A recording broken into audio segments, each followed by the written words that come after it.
Hello viewers. अभी Bali Indonesia में हुए G20 मीटिंग और 2023 के G20 सम्मेलन जो भारत में होने वाला है, मीडिया में बहुत चर्चा में है। यह उल्लेखनीय है कि G20 देशों का जीडीपी पूरे दुनिया की 80% है। पूरे दुनिया की जीडीपी की 80% है। जैसे किसी घर का इकॉनमी रेगुलेट होता है, वैसे ही अब वर्ल्ड इकॉनमी के प्रबंधन मैनेजमेंट की चर्चा हो रही है, क्योंकि टेक्नोलॉजी ने पूरे दुनिया को एक ही घर, एक ही गांव बना दिया है। जब कोई उसमें एक मुसीबत में होगा तो दूसरा भी प्रभावित होगा। वर्ल्ड इकॉनमी को मोर सस्टेनेबल या किसी बड़े फाइनेंशियल क्राइसिस से बचाने के लिए बहुत अमीर और बहुत गरीब देशों को समन्वित करने पर की चर्चा हो रही है, पर विचार हो रहा है। भारत के लिए G20 इसलिए महत्वपूर्ण है क्योंकि एक पहला तो वह इसका सदस्य है, और दूसरा 2023 का G20 मीटिंग का प्रेसिडेंटशिप का अध्यक्षता प्राइम मिनिस्टर ऑफ इंडिया करेंगे, जो हर भारतीयों के लिए एक गर्व की बात है। G20 का एक्सपैंडेड फॉर्म है ग्रुप ऑफ 20 कंट्रीज, जिसमें भारत सहित विश्व के 5 बड़े महाद्वीप के महत्वपूर्ण देश हैं। यह वास्तव में G7 या G8, जिसकी स्थापना 1975-76 में हुई थी, और प्रारंभ में जिसमें France, England, Italy, Japan, USA और यूके थे, उसी का एक एक्सटेंडेड रूप, बड़ा रूप है। और इसमें 12 और देश जुड़ गए हैं, जो हैं Argentina, Australia, Brazil, China, Indonesia, India, south Korea, Mexico, Saudi Arabia, south Africa, Turkey और यूरोपियन यूनियन। वास्तव में 1997 1997 में जो एक इकोनॉमिक क्राइसिस आया विश्व में, तब यह महसूस किया जाने लगा कि अकेले 7 या 8 देश मिलके पूरे वर्ल्ड के इकोनॉमिक हेल्थ को नहीं सुधार सकते हैं। और परिणाम हुआ एक बड़ा संगठन G20, जो 1999 से फंक्शन करने लगा।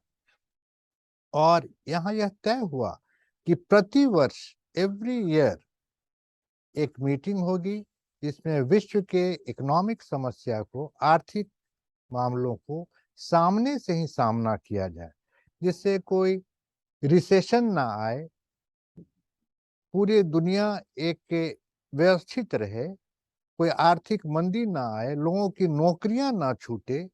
और ऐसा एक तलाशा गया कोई रास्ता हर वर्ष तलाशा जाए। सेकेंड वर्ल्ड वॉर के बाद वर्ल्ड ऑर्डर को ठीक रखने के लिए, पॉलिटिकली ठीक रखने के लिए यूएनओ की स्थापना हुई, जिसके कुछ सब्सिडियरीज भी थे, जिसके हेडक्वार्टर और सेक्रेटेरिएट न्यूयॉर्क, हेग, जिनेवा में स्थापित हुए। G20 का कोई हेडक्वार्टर नहीं, इसका कोई सेक्रेटेरिएट नहीं है। यह शिफ्टिंग वेन्यू पर प्रति वर्ष, एवरी ईयर, होता है। मुख्य वजह है कि कम खर्च में विश्व के आर्थिक समस्याओं को एक डिसिप्लिन और डायरेक्शन देना, और ज्योग्राफिकली भी पूरे दुनिया को यूनाइटेड दर्शाना। बाली G20 का एक सबसे महत्वपूर्ण बात यह है, खास बात यह है कि पहली बार ओरिजिनल G8 के बाहर के देश इंडोनेशिया के प्रेसिडेंट जोको विडोडो ने इसकी अध्यक्षता की, जिसमें आर्थिक इकोनॉमिक मैटर्स की चर्चा हुई। लेकिन यहाँ पॉलिटिकल इश्यूज, विशेषकर रशिया यूक्रेन वॉर की साया भी छाया रहा। इस वजह से रशिया और चाइना काफी नाराज दिखे। बाकी 18 देशों ने किसी न किसी बहाने यूक्रेन युद्ध का मसला वो उठाते रहे, क्योंकि उनके अनुसार इससे पूरे वर्ल्ड का इकोनॉमिक लाइफ में रुकावट आ गया था। एक भय लगने लगा था, एक मेजर डिसरप्शन होगा, रिसेशन आ जाएगा। और जैसा कि economic issues always decide the political course, और लोग इसलिए इसकी चर्चा किए इसमें।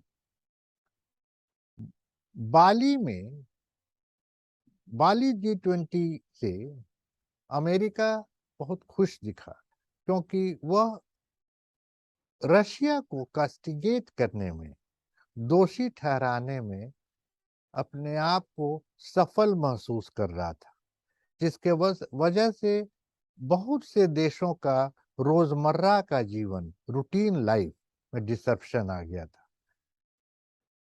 जबकि चाइना ने इसके ठीक विपरीत यूक्रेन वॉर का डिस्कशन को गैर जरूरत बताया, कहा कि यह कोई पॉलिटिकल मंच नहीं है, पॉलिटिकल इश्यूज के लिए तो यूएनओ है ही है, यहाँ केवल इकोनॉमिक मैटर्स पर ही बात होनी चाहिए। पीएम मोदी ने बड़ी सावधानी से गौतम बुद्ध के मिडिल पाथ को ध्यान में रखते हुए वसुदेव कुटुंबम, पूरा विश्व एक कुटुंब है, की बात दोहराते हुए रशिया यूक्रेन वॉर को एक निगोशिएटिंग टेबल पर लाने की बात कही, जिससे कि कहीं इसेंशियल गुड्स का आवागमन में कहीं कोई डिसरप्शन ना हो, रुकावट ना हो, और लोगों को रोज रोज का तकलीफ ना हो। क्योंकि जैसा अमेरिका ने कहा था कि इस डिसरप्शन से खाद्य पदार्थ, पेट्रोलियम पदार्थों के दामों में इजाफा, और सब जगह इन्फ्लेशन जैसा एक चीज हो गया था। तो होना क्या चाहिए, इसीलिए मोदी ने एक मिडिल पाथ को चुना, और उनका एक सेंटेंस कि आज का खाद्य समस्या कल का खाद्य संकट में न बन जाए। Today's food scarcity should not become tomorrow's food crisis। अखबारों में मोदी के इस बात की काफी चर्चा होती रही। चाइना ने बाली समिट को एक खास योजना के रूप में इस्तेमाल किया। कोरोना वायरस के उत्पन्न होने के बाद वह बहुत से विश्व के देशों में एक दोषी के रूप में घोषित किया गया था। उस समय के then American president Donald Trump ने तो कोरोना वायरस को चाइनीज वायरस तक कह दिया था। बाली समिट में G20 के बाली समिट को में चाइना ने अपने आप को वर्ल्ड के मेन स्ट्रीम में लाने का कोशिश किया, और काफी एक्टिव दिखा। और वह रूस के ऐसा लगा कि वह रूस के पीछे मजबूती से खड़ा है, और यह एवरी डे वो चाइनीज प्रेसिडेंट शी जिनपिंग हम चर्चा में रहते थे। और कभी कभी तो ये लगा कि वो होस्ट नेशन के प्रेसिडेंट को रिव्यूक भी कर रहे हैं। G20 के बाली G20 के विभिन्न सत्रों में प्राइम मिनिस्टर मोदी ने व्यवहार कुशलता को दर्शाते हुए